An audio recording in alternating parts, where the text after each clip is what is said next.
They told you that reaching the first level of wealth was enough, that having a stable salary, paying your bills, and saving a little meant you were safe. But here's the scandal: that first level isn't wealth at all. It's the deadliest trap, a level designed to keep the majority stuck forever, while a small minority climbs to freedom. The contradiction is brutal. Society applauds you for surviving on that first step, while in reality, you're financing the very system that keeps you poor. Stay with me, because in this video, I'll reveal the 7 real levels of wealth, the hidden trap that almost everyone obeys, and the shocking truth about why most people never escape it. The first level of wealth looks harmless. From the outside, it even feels normal. You earn a salary, you pay the bills, you manage to cover food, rent, maybe even squeeze in a small saving at the end of the month. Society applauds you. You're responsible, you're stable, you're doing well.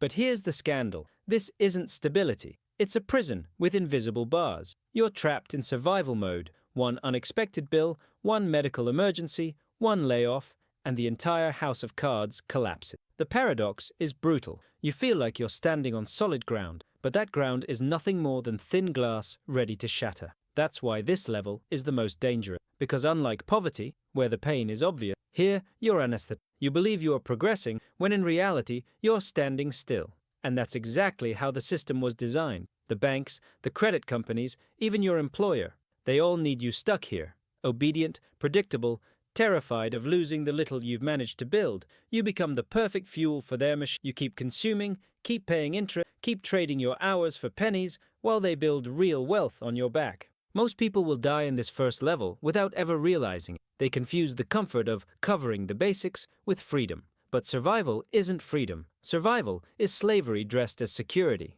And until you see that, until you rip the mask off this first level, you'll never even touch the staircase to the higher one. If the first level was raw survival, the second is far more seductive and far more dangerous. This is the level of apparent comfort. Here, you're no longer terrified of the next bill. You can upgrade your phone every couple of years, take a vacation once in a while, though paid in installments, and enjoy dinners out without guilt. To the outside world, you look like you've made it. Your friends admire you. Your family congratulates you. Society tells you, see, hard work pays off. But behind the curtain, the truth is rotten. This comfort isn't wealth. It's a bigger cage with softer walls. You're still trapped, only now with shinier chains. Credit cards, personal loans, and endless monthly payments fuel this lifestyle. You feel richer, but the reality is you're financing your own imprisonment. The scandal is that debt becomes your silent master. Every purchase that makes you feel successful is another brick in the wall of your own prison. And the most perverse part? You start to mistake this false progress for freedom. You think you've climbed higher, but you've only walked into a prettier trap. This is why the second level is lethal. It kills ambition without killing comfort. You're not suffering enough to rebel, but you're not free enough to grow.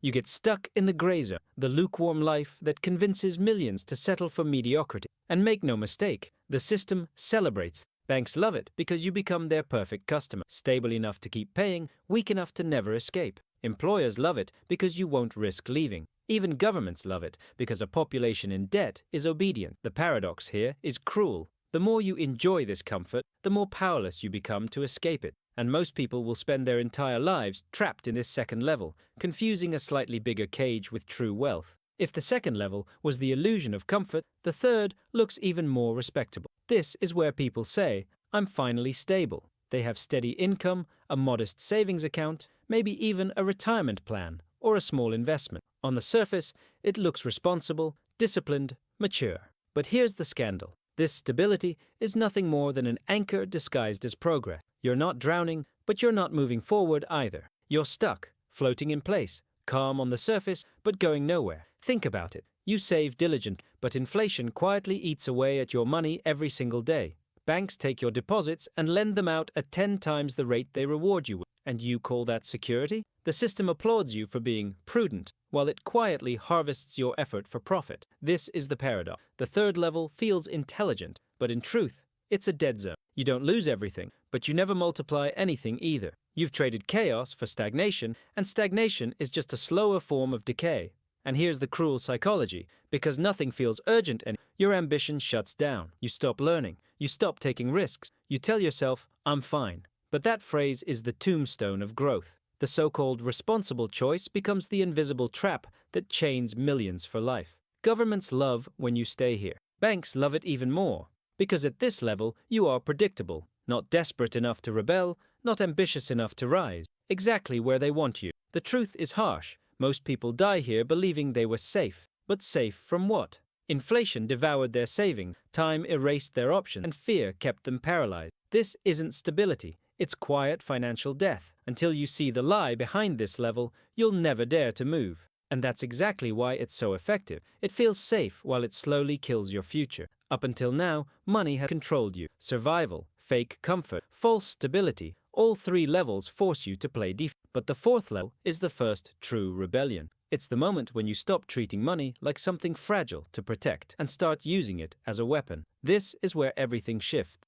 Imagine two people with the same salary. One deposits it into a savings account, earning scraps of interest, thinking they're responsible. The other invests in skills, in productive assets, maybe even a small side business. At first, the difference is invisible. From the outside, the investor looks reckless, even foolish. But here's the scandal. While the safe player is quietly being drained by inflation, the risk taker is planting seeds. Those seeds don't sprout overnight, but when they do, the gap becomes unbridgeable. One remains a prisoner of responsibility. The other begins to build freedom. And that's why most people never make it past this level, because the fourth stage demands something terrifying: strategic patience. You invest today, and nothing's to change tomorrow. Your friends mock you, your family warns you, society calls you irresponsible. But beneath the surface, the roots are growing. The paradox is cruel. Saving feels safe, but destroys you slowly. Investing feels dangerous, but saves you in the long run. That's why the fourth level is so brutal. It's a war not just against the system, but against your own conditioning. Here, you must be willing to be misunderstood, to endure the mockery, to resist the temptation to quit when results don't appear instant. Because real wealth doesn't grow in applause, it grows in silence. And that's why the fourth level is the first true act of rebellion. You stop feeding the system with your obedience, and you start weaponizing money against it. If the fourth level is about rebellion, the fifth is about seduction. This is the stage where millions believe they've made it. A paid-off car, maybe a house, steady income, some savings. Compared to those still drowning in debt or stuck in survival, you look accomplished. Society applauds you. Friends envy you. You feel secure. But here's the scandal. This level isn't wealth. It's a ceiling disguised as a milestone. Why? Because everything you've achieved still depends almost entirely on your effort. Your job, your hours, your constant productivity. You're stable, yes, but you're still chained to your time. And that chain is made of gold, which makes it harder to break. This is why the fifth level is so dangerous. It tricks you into thinking the game is over. You're better off than most, but nowhere near free. That illusion of security is the very thing that keeps you locked in. The system loves you. Banks offer you mortgages, exclusive credit lines, investment packages that promise safety but guarantee stagnation. Employers know you won't risk leaving because you now have something to lose. The paradox is brutal. The more you gain in this level, the more afraid you become of losing it. Fear turns you into your own jailer. You stop taking risks. You stop learning. You stop pushing forward. Comfort becomes your enemy, but it whispers in your ear like a friend, "You're doing well. Don't ruin it." And so millions die here, mistaking survival plus extras for freedom. They think the finish line is a paid-off home, a car in the driveway, and a stable paycheck. But the truth is devastating, that so-called stability doesn't fund a dignified retirement, it doesn't resist inflation, and it doesn't create legacy. It barely keeps the lights on. This is why the fifth level is the cemetery of ambition. It gives you just enough to keep you quiet, but never enough to set you free. And unless you break this illusion, you'll spend your entire life guarding a castle that was never yours, just another cage with a better view. This is the level almost nobody reaches, not because it's hidden, but because it's uncomfortable. The sixth stage is where the entire game flips. Money stops being something you serve, and becomes something that serves you. Here, the rules of the average no longer apply. While most cling to their paycheck, terrified of risk, the few who cross into this level understand that cash flow, assets, and leverage are the new weapon. Money is no longer fragile. It's an army. Think about it. At this stage, every dollar you own becomes a silent employee.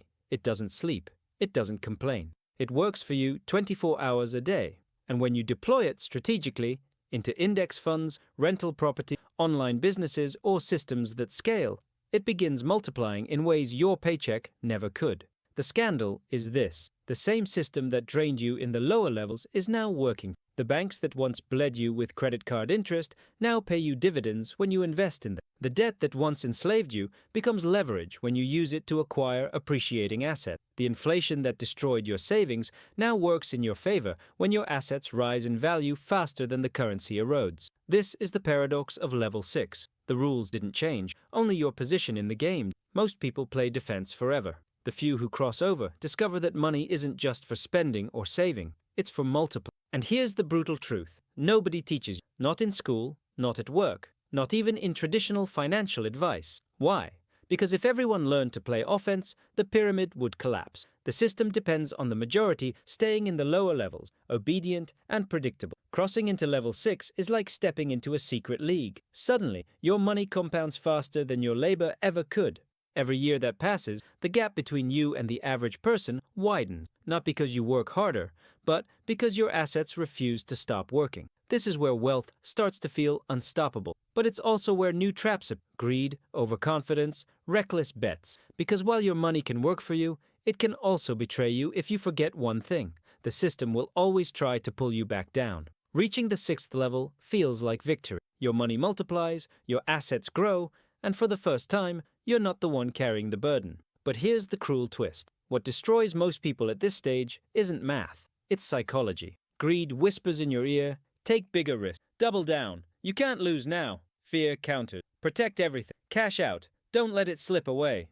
And in between those two voices, countless fortunes vanish. The scandal is that most collapses don't come from the markets, they come from the mirror. The same person who fought so hard to climb becomes their own enemy. They buy luxuries they don't need. They follow financial fads. They trust the wrong partner. Or worse, they start to believe they're invincible. That's when the empire crumbles. This is the paradox of level 7. The more money you control, the less control you actually feel. Every gain magnifies your emotions. Every loss feels catastrophic, and without discipline, the very freedom you chased becomes a prison made of gold. Think of the countless stories: athletes who earned millions and went broke, entrepreneurs who built empires only to gamble them away, investors who couldn't resist the hype of the next guaranteed bubble. Their problem wasn't opportunity, it was themselves. And this is why the 7th level is the most dangerous yet. Because it doesn't just test your portfolio, it tests your identity. Are you the master of your money, or its servant in disguise? Only a few survive here. Not because they're smarter, but because they trained something most ignore: temperance. The ability to hold steady when everyone else is panicking. The clarity to say no when greed tempts you with quick wins. The courage to stay disciplined when fear screams at you to retreat. At this level, wealth becomes a mirror. It reflects your weaknesses, your vices, your hidden insecurities, and unless you face them, they will devour you faster than any crash or recession ever could. If the first 7 levels were about survival, comfort, rebellion, and power, the 8th stage is about something far greater: transcendence. Here's the paradox: the higher you climb, the less money itself matters. At this stage, wealth is no longer measured by your bank account. It's measured by the echo you leave behind. The scandal is that nobody tells you. Society conditions you to chase more digits, more houses, more status. But when you reach the summit, you realize that accumulation was never the real game. The real game is liberation, not just for yourself, but for those who come after you.